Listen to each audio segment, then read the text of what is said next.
All right, just finished recording that episode with Andy Wiesman from Team Insite. We get quite a bit into, creating content, the difference between building a content organization and an esports organization.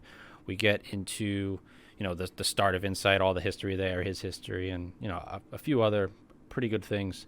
I think there's a lot of value in this episode, so definitely check it out. Give it a listen. Let me know what you think. If you aren't subscribed to the podcast, please make sure you're subscribed to the podcast, and tell a friend today about the podcast if you haven't already, because that helps me get out to the rest of the world. So I would appreciate that very much if you did. Other than that, here's the episode.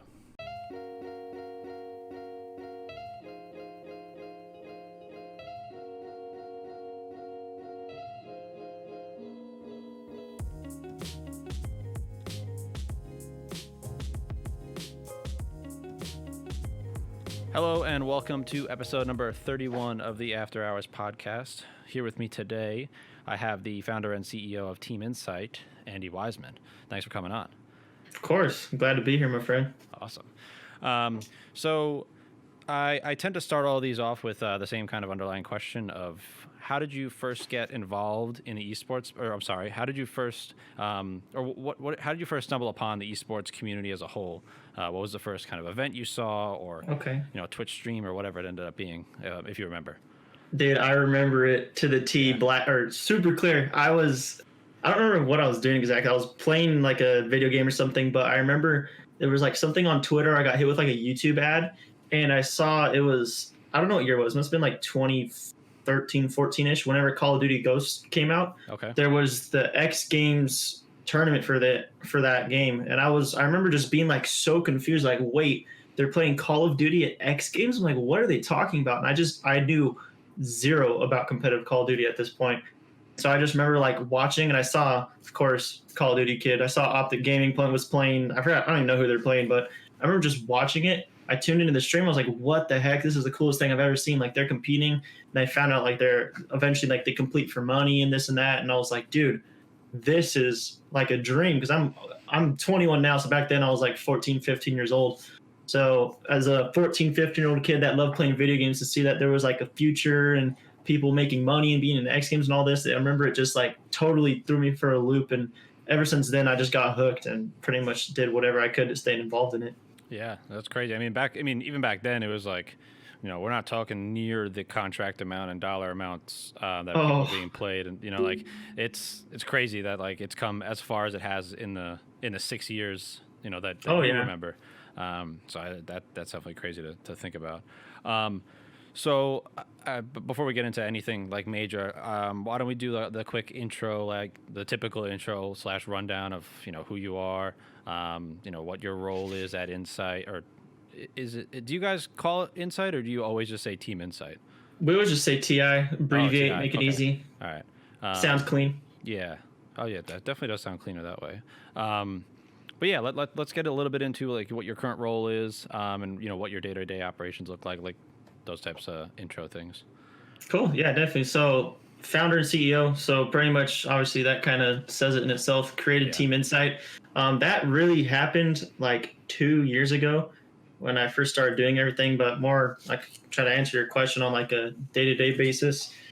Man, it's because I currently, this is not the only thing I do. I still, my personal job, I work at a car dealership. I actually sell automobiles. So that's what takes up most of my day. So the days that I'm actually working there, and then I'll pretty much dedicate 12, 13 hours doing that. And then when I come home after that, I push that all to the side, and I just sit down at the desk, go through and talk to everybody in the team, meet up with the social media guys, anybody who does promotion, see if there's any like big things that happened while I was out of the office, essentially for that most of the day. Then make sure that all of our content's being uploaded as much as we can. And I actually do a lot of the editing right now too. So I kind of have to sit down and edit these videos that the guys record. So it's just kind of like a matter of just staying on top and making sure all the cogs are spinning the right way. But honestly, I have such a great squad behind me that like I don't really even have to get on them much at all. Like I'll come home and be like, yeah, dude, we recorded 3 videos and we grew 200 followers on Twitter and 100 on Instagram. I'm like, what the heck? All right, cool. So what's next? So it's honestly, I just follow up with everybody, make sure that, like I said, all the cogs are spinning. But yeah, it's been fun. I love it to death and excited to keep on going and make it bigger and better. Yeah, I mean, it sounds about right. You know, the title kind of speaks for itself, like you were saying, but you're definitely the one guiding the ship. You know, Oh yeah, the quarterback, or you know, however, whatever metaphor works for you know, people. that's right. The pilot. Yeah, the pilot. Yeah. Cool. So I like that though. I like how you said you do some editing too. You're not that like I feel like a lot of people in the esports, well maybe not a lot of people, but there are definitely people in the community that don't understand that just because you're the CEO and the head honcho of the company doesn't necessarily mean that you can't do the grunt work. Oh yeah. Yeah, like I personally have definitely seen it far too many times where somebody feels that they're too good to do X, Y, and Z. But it's that's what helps get to that organization to the next level, whether it's editing that video that way you could put it up today instead of 2 days from now, or putting out the tweet, or whatever it is. I think that's the grunt work, dude. I can't even tell you, like, that's pretty much what I stand by too, and I've tried to convey that to our guys as much as possible, just by showing them, obviously saying something and doing some two totally different things. I'm a firm believer in that. So like, as far as doing the grunt work and everything, well, there's so many times like that. Like, I remember, here's a little insight about TI is yeah, you like the pun, but I was gonna say the phase 2 montage we did to like release this whole like second chapter. That video, actually, we went through technically 3 different editors to get that done. Our first editor, we had the video done and upload on YouTube and ready to go. It was on private. We never publicly released it. Yeah. That video came out. I personally didn't like the way it turned out, just not the style. It just wasn't what I liked, right? And I made everyone in our team watch it to see what they thought about it, and we all kind of were on the same page. So we decided to kind of kick that. That was uploaded like 3 months prior to the release was supposed to even happen. We were so ahead of the game. Hired someone else to redo it, and gave them a pretty strong time frame, about 1 to 2 months. And it wasn't this person's fault. It was they had really bad hardware issues and a bunch of stuff. Just honestly, just bad timing. Yeah. But regardless, it just didn't work out the way we anticipated, and it ended up 2 days before the release was set to happen, and we had already been promoting it and doing a bunch of stuff, and everyone knew that like this was launch day. Oh boy. And the video we were using to launch had about 14 seconds of it was edited. The other 3.5 minutes was not even touched. So I actually worked that day, so I had nothing I could do. Worked the next day. So I think it was January 4th was the day we're launching everything. So January 3rd came around. We still had nothing done, right? And it was crazy because I came home from work that day at, I think it was 8 or 9 p.m. my time. I sat down and got every single clip and little just snippets I could get from what we had done. And I actually edited from 9, or it was like 8:30, 9 p.m. until almost, it was like 3 or 4 in the morning the next day. I sat down and just edited straight through the entire montage. And in my opinion, I'm a trash editor, but I just put something together that was actually viewable. So dude, like, grunt work is something I'll always live by. Like, if you're the person representing the org and leading, your crew, your pirate ship, your crew, whatever it is, and you're not leading by example, you're going to crash into an iceberg every single time. So between that and like, we have like our group chats with the social media guys. If they're ever like stuck in a situation where they have bad internet or they're busy and they need someone to upload, I'll make sure that I'll be the one to do it if we don't have anyone, because to be a leader, you have to be able to assume all the roles below you. This is something that I learned from like my car sales stuff. Some of my managers that I have currently, they always tell me, like, as you move up into the next position, you have to find someone that is just as equivalent in skill and all the attributes that make you to replace you. Otherwise, that position will crumble and it will not elevate when you go to the next thing. So, and on top of that, you have to assume all the roles below you. So if you start as a janitor and you move up to the guy who's, the guy that brings the coffee and moves the paperwork around, you're also still the janitor. Mm-hmm. And then when you move up to the guy who's like the initial sales rep or whatever, you're also the coffee guy, the paper guy, and the janitor. So that's why, like, one thing, the first time that really got instilled in me was when I talked to the owner of our dealership. Don't see him a lot, just obviously he's kind of busy doing more important things, of course. But I remember he picked up a piece of trash that was just like going across the floor.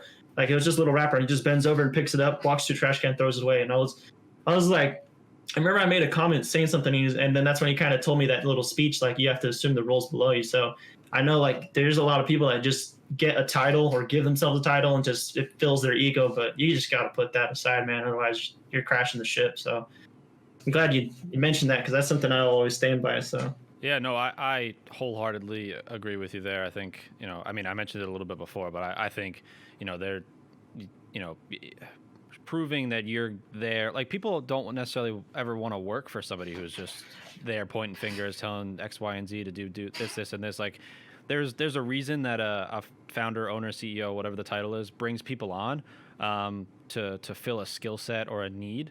So in some situations that makes sense because somebody maybe more talented in the need, but at the same time there's a lot of grunt work, like you're saying, picking up the garbage, moving papers around, getting coffee type things, that just need to get done. It doesn't matter who does them; they just need to be done. So I agree with you wholeheartedly there. Yeah, absolutely. You got to inspire people, man. If you're not inspiring people, you'll never get the results. And I try to stick to that. And honestly, I have such a great relationship with everyone in TI. Like, I know everyone says this about the organization. We're not a team. We're a family, all that kind of stuff. But I 100% feel that. And it's kind of cool, like a little bit of intel too, that this is something we're still working on. So some more insight is that we're probably planning on, because a lot of our guys, we're all continental US based for the most part. We have a couple in Canada, so just across the border there, but everyone's pretty local for the most part on a global scale. So it's kind of cool. We're planning on bringing a lot of the guys over from East Coast to come over here, and we're going to do a whole bunch of videos and stuff. So I got a whole lot of that planned out for the future. So that'll probably be going down more or less in the late summer, but cool. Something to look out for. So more along the lines of the family stuff. Cool. So to kind of I guess bring it back to the beginning. When was Team Insite founded? Oh my goodness! So that is actually a story and a half. So it's funny. I actually this isn't released yet, but I actually just started a Team Insite podcast too, and we actually mentioned a lot of this stuff too. So nice. Yeah, that's something to definitely look out for. But to answer that question, truthfully, it kind of started a little bit around the time frame of when I first fell in love with esports. So okay. I've always been into gaming since I was born. Like, dude, you can throw it back to when I was like 8 years old, shredded on the Guitar Hero, playing Guitar Hero 3. Oh, dude, I love that game. I was a little nerd, but yeah, that and just playing Star Wars video games growing up, whatever it was. Eventually, I got into the Call of Duty stuff, right? Been playing that for like 10, 11 years. And like I said, found the X Games, learned about esports as a whole and everything.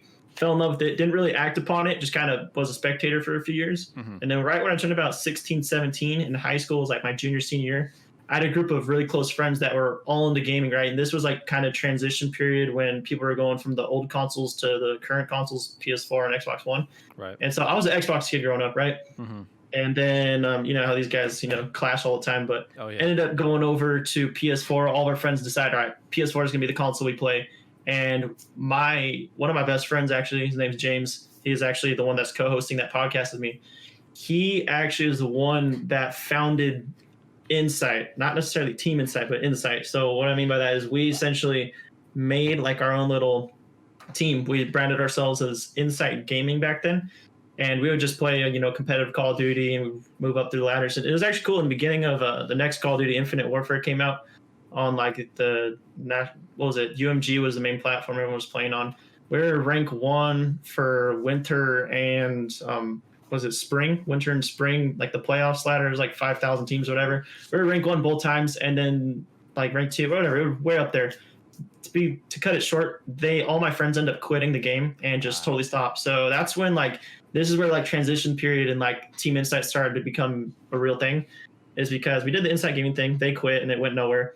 And then during that period, I still had a massive passion for this stuff. I just bought all the equipment and everything. I was ready to go, right?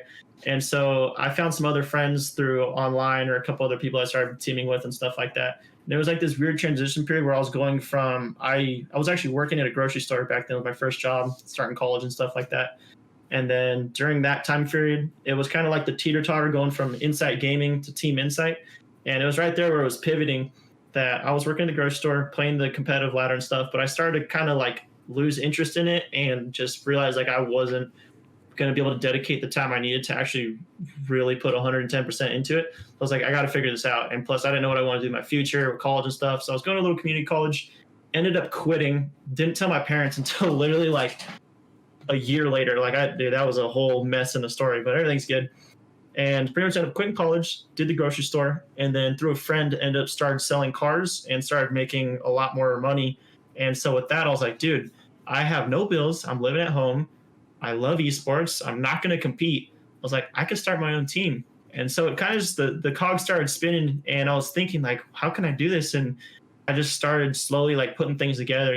Started with just like making the Instagram and social media accounts and stuff and everything, and then started bringing people on and just kept trying and trying. It really didn't get anywhere for the first like year. And that kind of started around like middle of 2018 through 2019. Really, nothing really happened. But then I just kind of, you meet people, you meet this person. Oh, I know this guy who knows that guy, knows this guy, and just started networking and just hit the gold mine and met all the people that are now involved in the team.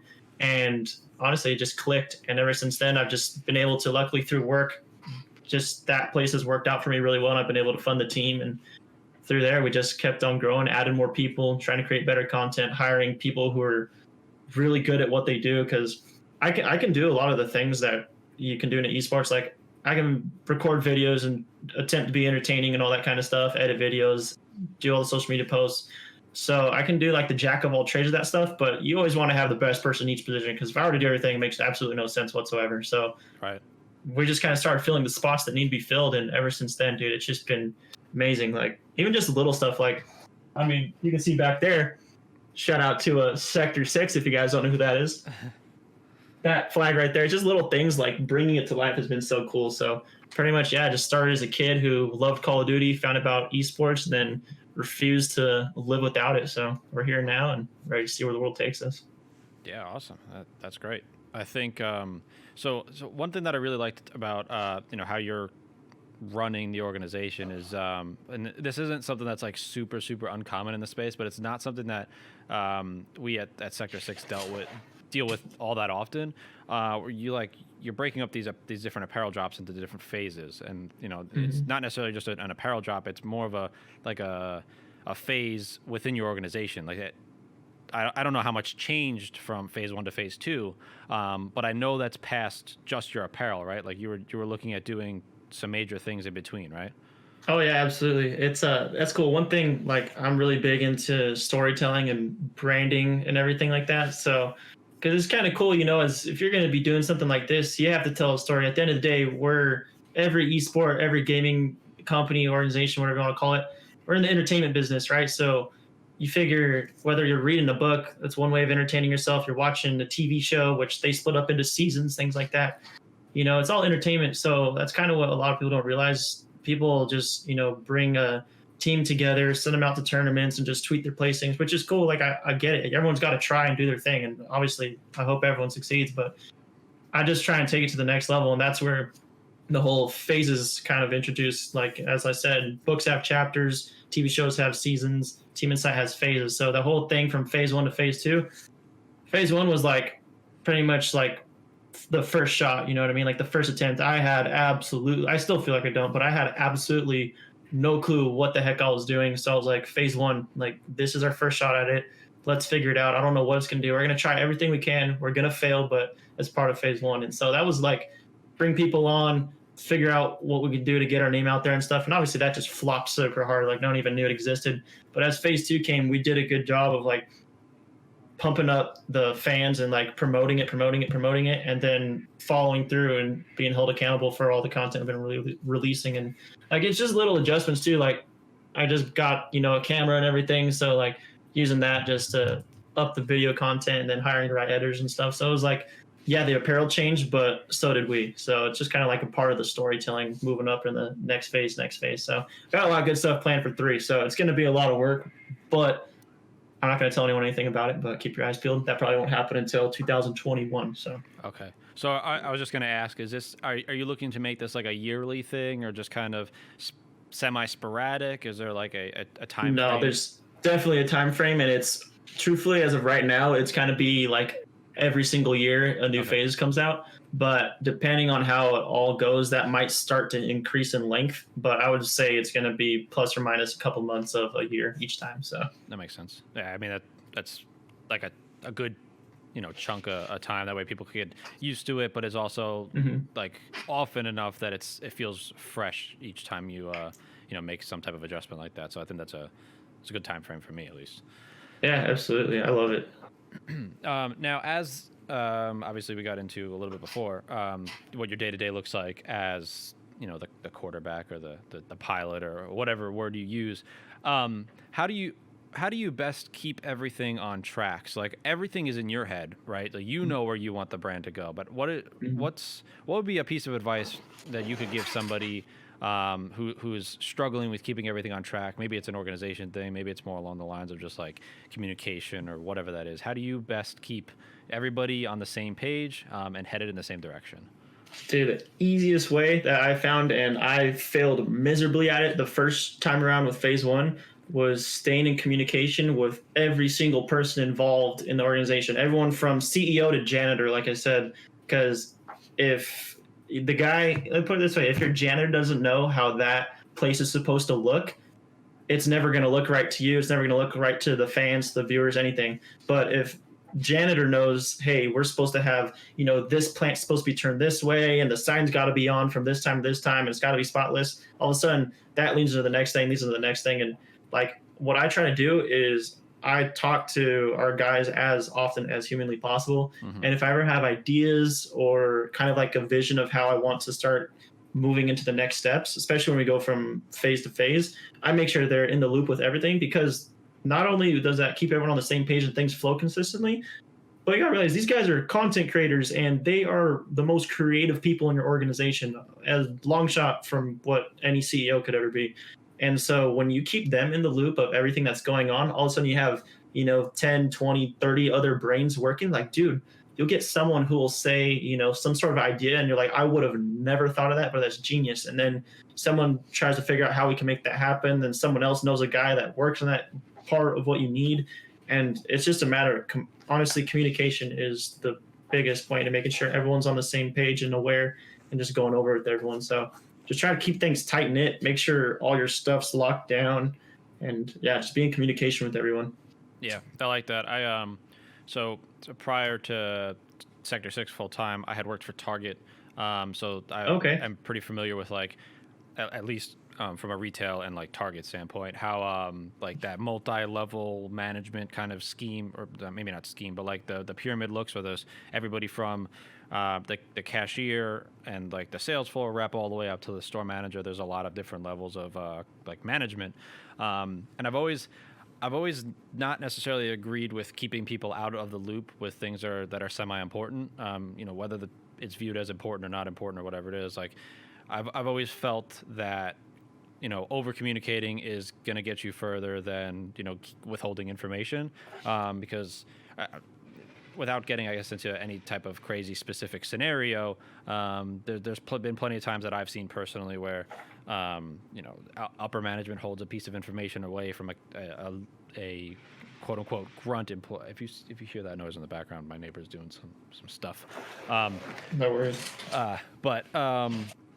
Where was I going? The like a quote unquote lower like employee level person doesn't know what's going on, and then they react like they normally would, but then some type of corporate visit is going on, and they're not prepared for it, and they would act the way they normally would, but upper management wants them to act a different way, and they had no idea it was coming. It's just like, that's a really bad example. Yeah, but like, no, that's a great example. I was gonna say, just kind of convey that into like our world. Is like, if your guys that are your grunt guys, whatever you want to call them, if they don't know, they'll never perform, because they're supposed to be, if you got a vision and you want them to be molded a certain way, you got to give them an idea of how to fit into the mold, because if mold looks like their arms are out and they go with their arms crossed, it's never going to work. So especially since those are the guys that are communicating with your customers and everything, like on a Target standpoint, they're the ones that are talking to every single one of your customers. They're the ones either leaving them with the good energy or poor energy, or on our side of things, the fans, the viewership. If they're saying things the improper way or not carrying themselves right, then it's a bad image for them, for the organization, and for you. So it's just over communicate. And I'm just from working in the lower positions, like when I worked at the grocery store, my job was really pushing shopping carts and like sweeping floors and stuff and cleaning. So like I did the grunt stuff, and it's super important to keep them in the loop. Otherwise your mold's never going to fit. So it's important. Don't hold, like, just because of titles and stuff, I always like to let the guys in on like what's going on in my head, and like some stuff that a lot of organizations wouldn't tell their guys because they're not, in quotations, qualified. I think that's the dumbest thing ever. Like, why the heck are you going to leave someone out because of a title. Like, I get it that they've got their job, I've got my job in that, but like, just keep the info going. It's so dumb. Job titles, like, you should never have an ego and withhold information for someone because of that. Just unless it's something that is like super, X-Files type stuff that can't be public. You don't want to risk it. I get that. That's different, but there's a balance to it. You just gotta find it. Yeah, I agree. There's definitely a balance. Like, there's definitely things that like either legally you can't say, or like it's an internal type thing that you want to avoid, an internal scuffle or whatever that looks like. But I agree. Like, there's a point where, like, if your staff is too big and you have 100 people, hundreds of people, and you don't need all of those people in a meeting. But I think the idea should be that, as you trickle out of that meeting, the management of each particular branch goes back and brings that information back, whether it's your content lead or your, whoever runs your esports division, or if you're the head of the cashiers at a Target or whatever the case is. I think that's how the communication should be working, because that's how you avoid any miscommunication, in my opinion. Yeah, absolutely. I agree with you 1,000%. Yeah. So I guess to transition a little bit here, what are you guys currently focusing on? Is there a bigger focus on esports? Are you guys more focusing on content? I know you are focusing on content a lot, but where is the main focus? Is there a main focus? What does that kind of look like? Definitely content. So what I figured out really fast, more so in phase 1, was that esports is very expensive, and I can't afford that yet. So we're going to step into the side of that right now and kind of branding TI as gaming and lifestyle. So that kind of involves, like, it's complicated because we don't all live as local as we can to do like live in real life videos. But there's a good chunk of us that do live pretty close by, so we can film those types of videos. So we're just trying to hone in on gaming and lifestyle and just true content on every social media platform that we can. Starting to tap into we're gonna start tapping into TikTok, actually, because that thing, oh my god, dude, what a tool. I love that thing. I already have a bunch of ideas and I'm excited, but that's a pretty cool platform, and that came out of nowhere too. I mean, it was similar to Vine, but like it just kind of just hit so hard, and it's a huge tool. So use it if you're not.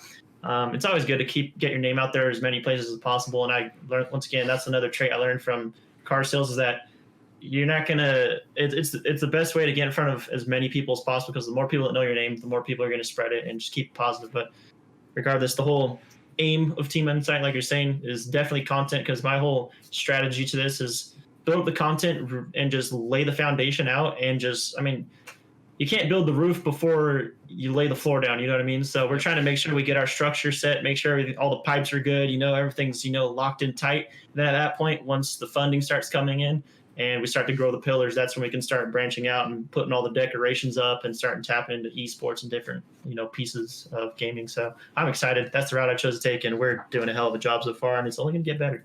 Yeah, I think, mostly from a financial standpoint, but also from a structural standpoint, I think it makes the most sense, because, if you're jumping more into the esports side of things first and you're doing it from ground zero, the only real eyeballs you're going to draw to you is like, the team that you signed for that event.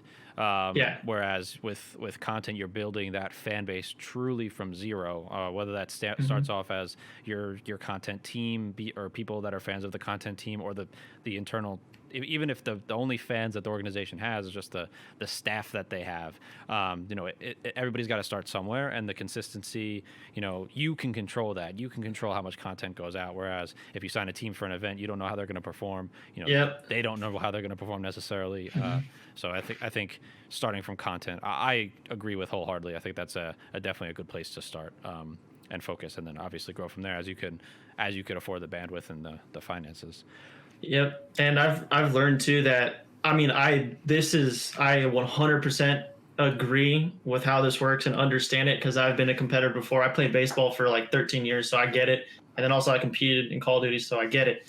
But there's so much more loyalty from your people in the content side of things than there is in the esports, because the content, they're way more likely to stick around because they don't have as much to lose than an esports team would. Because if you get, a group of 5 guys that are going to a tournament and, they're expected to place top 16, and these guys just bomb and place T64 or something like that, they're probably going to split. And I get it. Like, if you're not performing the way, time's limited especially with esports professional players, because the time's not slowing down. You know what I mean? You're not getting any younger. So Yep. I understand that. And it's hard because, like you said too, a lot of times when you start into esports as an organization, a lot of the hype that's built around it is the people you signed, which is normal, but that can fizzle away in the blink of an eye. That can fizzle away after the weekend. However, in the content, you can get these, obviously some people come and go, but you can get a good core group of guys that you trust and they trust you and are just really dedicated to the process. And those guys can stick around for years and years and years before they either,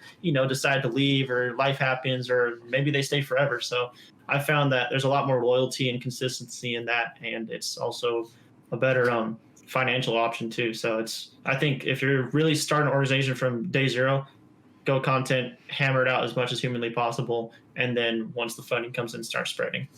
Yeah, I definitely agree. Now to go deeper into the content side of things, where I guess maybe two-part question for you: where do you look to start bringing on content creators in general, and like how do you start that process? And when you're looking, what exactly are you looking for? Yeah, so to find people, the route I normally go, I'll either go on, typically from what I found, Twitter versus Instagram. You'll find a lot better players on Twitter. I don't know why, but I found just more talent on Twitter for whatever reason. I don't know if I'm just following the wrong people, what's going on, but that's the platform I'll use. And then at that point, if I realize that they're active and I do see talent and potential there, then I'll start to trickle and be like, okay, I found Zack and he's really good at the game. He's a beast at Fortnite. He's really cool. He's handsome. All right, let's check out his Instagram. Let's check out his YouTube. Oh, he's been posting, twice a week for a year. Like, dude, this guy's on it. He's rolling. And then once I kind of get into there, I'll start watching the videos, see what type of person they are, see if they've tweeted, any ridiculous types of things that, I wouldn't want to be a part of. But honestly, I just use Twitter often, or I'll go into YouTube and look at types of videos that I want to upload and see who's uploading them, but not getting a lot of views that has higher quality than what they're actually being valued for. So kind of just looking for essentially good deals. But, it's the things that I do look for, like I was saying, is people who know how to present themselves well, which is very hard because oftentimes you're dealing with a lot of young adults / teenagers. Yes. So I'd be lenient with that because that's something you can always teach people. Mm-hmm. So that's always a bonus. But talent, consistency, and honestly, good quality too, as far as like either the type of person they are or actual like hardware and equipment quality. Because a lot of times, if you're doing a lot of these higher end videos and stuff, and then you have someone who's recording at like 480p and has like, they're using that little microphone that came with the Xbox, whatever, like it kind of throws stuff out of whack. So yeah, you got to look for the whole package, but not everybody has it. But people can grow into it. So you got to be lenient with it, especially when you're starting off. You can't just, pick the top from top of the tree and, get the best players off the rip. But you got to be lenient with it, but look for certain things, find it, and then be willing to help grow them. Otherwise, you're kind of putting yourself in a predicament. Yeah. I think that's definitely, if I was to ever actually start an organization, I'd probably be in the same boat. I think consistency personally is one of the most important traits. I think there is, maybe some things that you put more or less effort into based on what's going on. But I think for me in this situation for creating content, I think consistency is more important than the overall quality. Like, yes, there is a drop off at some point. Quality is important, obviously, to an extent. But I definitely think consistency is the biggest contributing factor to growth on a social media platform, in my opinion. Yeah, absolutely. Because, dude, it's true to that, too. Because you can get, you'll even see on, like, little things like TikTok and stuff like that, people who, well, maybe not necessarily TikTok, just because you can get one-hit wonders like that easy. But people who are consistent, especially with the way, like, Instagram, I know their algorithm is huge with consistency. Because if, like on me, my Instagram, I didn't post for over half a year. Just because like I was so focused on my car sales and then just really doing the back end work with Team Insite that I just, Instagram, I just put it to the side. It wasn't a big priority. So I noticed that from when I was posting to when I started posting again, now that I kind of got the ball rolling, I can have time to do my own little personal stuff again.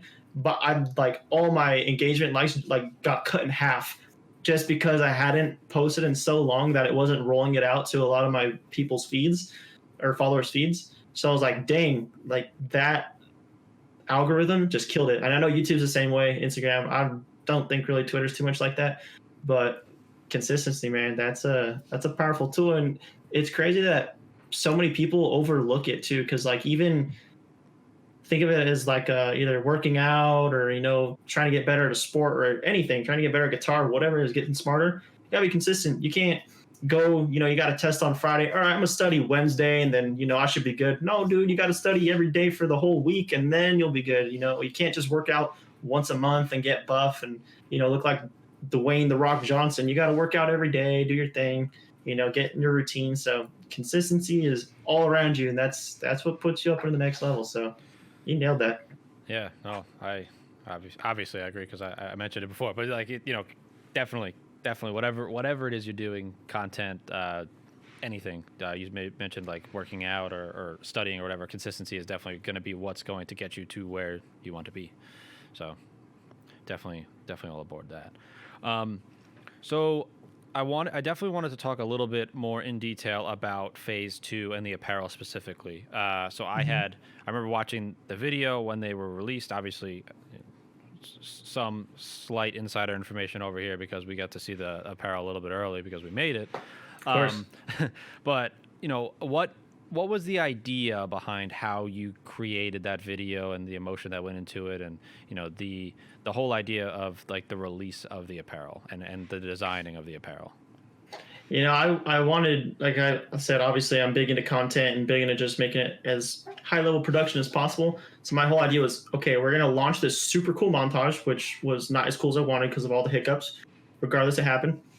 And then I was like, we're going to do this super cool montage, and the day after we're going to launch this super, super cool, release of the apparel. And I was like, the apparel has to be sick. We have to have, high level production with it. So I started talking, and it was kind of cool. The guy, our social media manager for Twitter, actually is friends with a photographer / videographer who does work for LAFC, the little soccer thing. Okay. I'm not big on soccer, so I don't know a lot, but so I was like, oh, dude, that's amazing. So I actually got in contact with him, and then we started talking more and then set up a time. And I was like, all right, so I want to make sure that the apparel is done as good as possible. And by the way, every single designer I've ever worked with from you guys is actually insane. So don't fire them.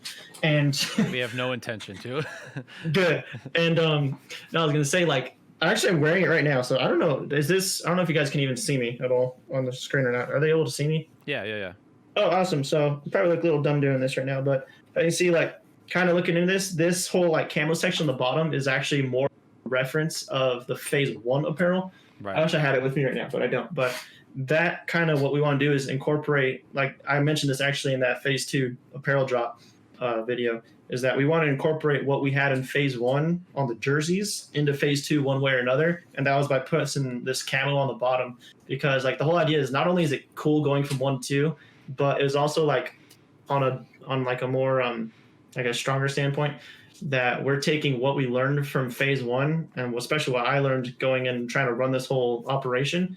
We're taking what we learned and still applying it and building off of it into phase 2. And that's how we try to convey that through the apparel, is taking what we had before, still having it, and then building off of it and creating the whole jersey and concept, and also everything we learned and putting it into the team and applying it. So it's pretty cool. I think it turned out awesome. I got actually only positive feedback, which has been really awesome so far. So I'm glad about that. And then we just happened to, like I said, met the guy from LAFC, and he did a great job with the video and everything. So put that together, and I'm happy with the way it turned out. And we got a lot of hype off that. Our True feed is pretty crazy. I wish I could throw like our stats up right now, but our Twitter page actually went from under 100 followers to we're about 1,400 now from January 1st till now, which is January 20th today. So, really? Yeah. And did that growth start because of this phase 2 start, or was there something else contributing to that? No, truthfully, we've got one of our guys that pretty much like our Fortnite lead and like our player acquisition manager. He's got a pretty good chunk of following himself. Okay. And so through him, and then also just backing it up and having the accountability of high level content and products, just mushing the two together, the peanut butter and the jelly, made the sandwich, if you know what I'm saying. And then it just took off from there, and it's been going well. And, we're just trying to make sure that we keep the accountability there with the high level content, and then also, what we're trying to tap into is, doing different work with other people in the space, as well as different like community pages, and just getting out in front of as many people as possible just to keep the buzz going. So it's been good, and we're just hammering out content. Like, I truthfully, like, current date, I was gone for like 5 days. I just had to dedicate a lot of time to my car sales work. So I was super MIA with Team Insight. And, I just kind of tap in for a couple minutes to make sure we're trying to do what we can do. And I came back today, and about an hour ago, right before we recorded this, I checked up to see where we're at. And I came back, and our team recorded like 4 videos while I was gone. I was like, what the heck? All right, cool. So like the buzz is still going and everything's working great. So, I'm shooting, hopefully by the end of this month, we'll be over 2K, and hopefully by the end of the year, over 20K on Twitter at least. So heading in the right direction, man. I'm excited. Hell yeah. I'm excited for you guys. It's been fun. So like, I hadn't, truthfully hadn't kept up too much with what you guys were doing, because I'm really bad about staying on social and staying as active as I can with all the, everything going on in esports. But I think I saw the montage. I don't know if I went back and watched the montage after the apparel video dropped, or if I watched them in the order that they were meant to be. But I remember seeing specifically the apparel video, and I was like, oh my God, these guys are doing it right. Like, this is interesting. I guess naturally I become a fan of all the teams that we work with, but I feel like my fandom for what you guys are doing is on a different level than just like we work together. So I think, I definitely commend you guys. I think everything you're doing is amazing right now. And, hats off to you guys. Thanks, man. That means a lot.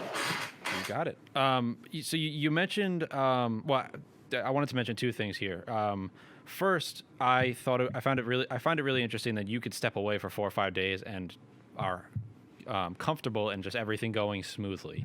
I think there's a lot of people out there that either don't have the trust, or everything has to be done their way. And I think the fact that you're comfortable doing that is also awesome. Now, I don't know if you figured that out by trial and error, or if you just trusted these people from the beginning, but I think that's great.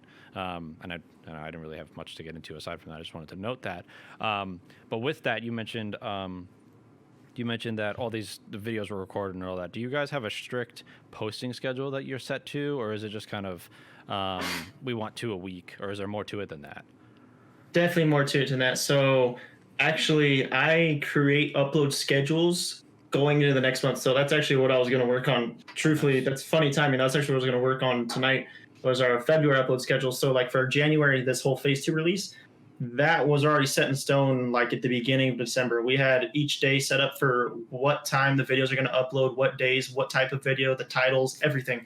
So, and then the only thing left is just execute. And I think truthfully what made it work was that, you get a lot of like, let's say I'm a Fortnite player, right? I'm a free agent, and, I got all these teams asking for me. I'm looking at different teams, and then, I decided to join one, and, you don't expect it to be necessarily, FaZe Clan, 100 Thieves type stuff. You get into the starter kit org, but I try to just do everything next level compared to other organizations that are the same or equivalent size as us. And I think I've done a pretty decent job about that, always trying to be better. But I think from, like I said, like you mentioned too, the quality of the couple videos are released with, and then like the quality of the jerseys and things like that, I think that kind of kickstarted like a little spark in our team. Like, oh, wow, like this is something different. And so I totally saw like a pivot point of when they were like, I would ask them, all right, submit your clips, guys, to get the montage going, this and that. Once those videos came out, everything clicked and just like totally 180'd, and these guys just pump content nonstop. And dude, it's amazing. That's where like the accountability and being able to not say something but do it, they realize that like, okay, Andy's about it. Like will do what it takes. And you have your sit down conversation and everything, but I think just showing them it 180'd, and like I can totally, like I said, like you said, step away for 4 or 5 days, and like things still keep operating because they're aware of the upload schedule. Every single person has it on their phone. They know what they need to do. There's certainly guys that take the initiative and say, hey guys, let's get boom, boom, boom, and us through record a video, and then tomorrow you guys do this because of that. And there's some guys that'll always take the lead. They're just natural leaders in every business, and it's just cool to be able to like come back and see that it's working and they're doing it. But yeah, that's like another thing. Make sure, like I said, stay in communication. And those upload schedules are huge. Like create those, make sure everyone's in the loop and everyone knows what they need to do to make it happen. It works great. We're planning on doing that for forever, truthfully. So. Awesome. Yeah. Now, do you create those schedules for everybody in the organization, or is that strictly for the TI content? Strict for the team page. There's obviously everyone's got their own like personal branding and stuff. Yeah. I'll advise them to do different things that I see because I'm an outside viewer and I'm a fan of everyone, of course, too. Otherwise, I wouldn't have ever brought them on the org. Mm-hmm. So as a fan and as big brother or dad, whatever you want to say, you're right. I'll watch their stuff and be like, dude, this is awesome. You're building great. But start taking this angle because I think the viewers will connect with you a lot more and you'll build a longevity with your brand rather than just doing this. And that's one thing too. A lot of people, like right now, especially with the whole Fortnite wave, I see so many people will just get all the clips, slap them in a timeline, and throw music over it and just export it. And it's like there's no beat syncing, there's no nothing going on. Like, all right, it's still cool, but it can be better. But regardless, there's a lot of those videos that are just copied and pasted everywhere. Mm-hmm. Like one thing a lot of people don't realize is like you got to buy a webcam, man. You got to buy a mic. You got to start branding yourself because one day, those types of videos will be gone, or there's not going to be as much interest and need for those. And then what's going to happen? Like you got to start branding yourself, and that's kind of what I've been trying to instill in my guys. And I've seen them kind of convert that way and start making their own little, different types of videos where you can connect with somebody. And I mean, it's human nature. When you talk to someone, you want to be able to see them. You know what I mean? Yeah. Mm-hmm. It's just how we operate. And when you're able to see someone operate with them or communicate with them and see them visually, you get a better connection with them than you would the guy who's just making those Fortnite videos, just copy and paste and everything. So, I advise, but dude, I let them roam free. They're the creators. So Yeah. there's always tips, but that's kind of how we do things. Yeah, that makes sense. I mean, I'm a huge advocate for a personal brand. I think, personal brand leads to, the growth and success of everything else you do. Because at the end of the day, people buy into the people versus, I mean, versus the name, yeah. Yeah, like I mean, there is like the Nikes of the world. People will work with a Nike because it's Nike, but there are people in the world that are more concerned with the actual one-to-one relationship with the people on the other side of the email or the phone or whatever, or the Twitch stream. I don't necessarily always go on Twitch and jump into the stream of the biggest streamer because I want to watch League of Legends and the biggest streamer is this guy. You build a rapport with a streamer that you're interested in, or the whatever personality they have, or the jokes that they make, or whatever it is. So personal brand, I think, is definitely very important. So I like that you brought that up. So definitely focus on your personal brand if you're listening to this. Someone who killed that in the last year or two was Courage, dude. Oh, I mean, yeah, obviously everyone knows that. You went from codcaster to top 10 Fortnite streamers, dude. Like one of the faces of the game now, and he did an amazing job. He had a great personality, he had the equipment, and he was entertaining, and people could connect with him easy. Like, dude, just killed it. So if you ever are getting into it, mirror that guy. Yeah. That's huge job. Great job. Yeah, I mean, yes, I agree 100%. Like, I feel like not knowing him very too well at all, really. But you could always just see the kind of drive that he had, and it's not like he is. I guess there's a lot of people that will not accuse, assume that some people are just like an overnight sensation or whatever. He is, in every way, not that. That guy, I feel like, has always been putting in that extra bit of work to get himself to the next level. And I agree with you. He is a perfect example of building personal brand and succeeding off of that. So, yes, definitely model his growth. That is for sure.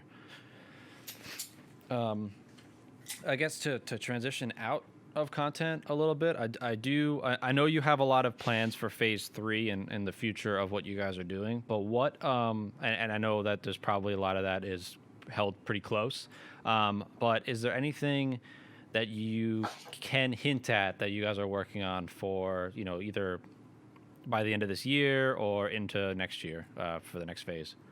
A lot of it's pretty secretive, honestly. Yeah. But yeah, I'd say you'll be surprised. I'll say you'll be very, very, very surprised, just to say the least. So yeah, honestly, I'm not going to say much because it's some big intel stuff. But cool. Yeah, you never see anything something like our size do this. So we'll be excited. That's cool. I mean, I'm looking forward to it. So totally fine to keep it under wraps. I agree with that. Cool. Yeah, I mean, I think as far as the actual meat and potatoes of this podcast, that was kind of the initial questions that I had. Was there any topic that we breezed over too quickly, or is there anything that you want to leave with anybody listening right now?